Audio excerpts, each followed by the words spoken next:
and welcome to Mission Alive. I'd like to tell you of a time when I worked in Port Moresby. When I first went to Papua New Guinea, I worked in Milne Bay for a long time.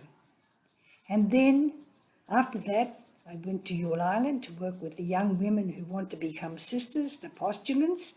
Then I went back to Milne Bay. Then I came to Port Moresby. And for 7 or 8 years, I was the National Christian Education Coordinator. And so I had a wonderful time travelling all over Port Moresby to see, work with the teachers and with their leaders. Then there was a time to finish. 2009 was time to say enough. So I went to our main convent in Port Moresby, and the thing was, now what is going to be my mission? I didn't have a mission, I had to find one. So we were just about to celebrate our 125 years of Sisters of the Daughters of Our Lady of the Sacred Heart being in Papua New Guinea. We were the longest congregation of women in Papua New Guinea. Our sisters had come from France to Australia, then up Thursday Island, waiting to come across to Yule Island. Finally, they came across to Yule Island, and here we were now celebrating 125 years. Our sisters came from all over the world to celebrate with us. So what were we going to do to tell everybody that we were celebrating? We decided it would be good if we had a radio session. So we went to the National Catholic Radio, Radio Maria. We went there and we asked them, could we come and tell our story? They were very happy to have someone to come and do something on the radio. So once a month we would go. In that month we had to prepare the talk, get the songs ready and practice the talking, because 2 of us always went together. Not just one person talking, but 2 people talking and then music playing in between. It was very, very good. So we went, and for the whole year we told our story. It's too long to tell it to you here, but our sisters came from France to Australia, to Thursday Island, to Yule Island. When they got to Yule Island, that's where they were coming to. God's own land is what they called it, just this small island. For a long time, they just worked on this small island with the small villages that were there, Kairuku and Ishu. They stayed there and worked among those villages. Then they moved across to the mainland.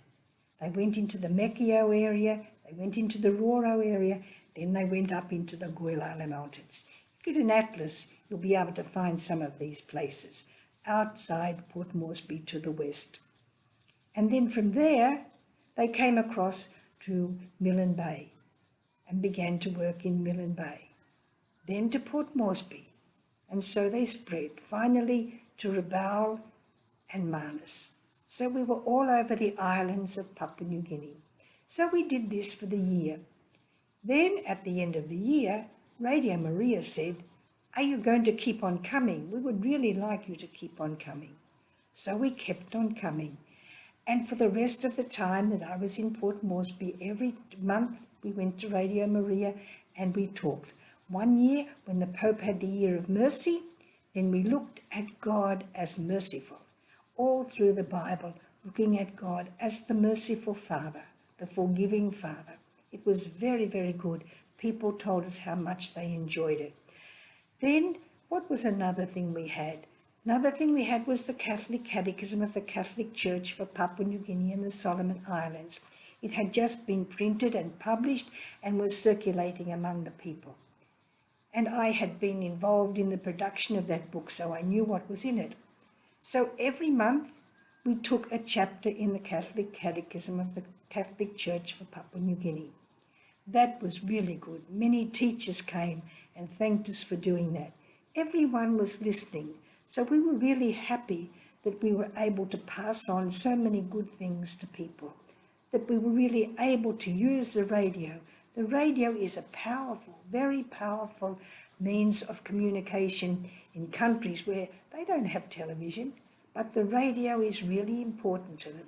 You'll hear music coming out all day. You'll hear talking coming out of houses all day as people listen to the radio. They listen to the news at night. they listened to songs, they listened to religious broadcasts. So that was really a great part of my mission, doing these radio talks just once a month. And one time, just one sister came with me all the time, but then everybody wanted to have a turn. Everybody liked it so much. So all of us were making Mission Alive on the radio. Spread the good news wherever you go. Make sure you talk about something that helps people to be happy. Bye.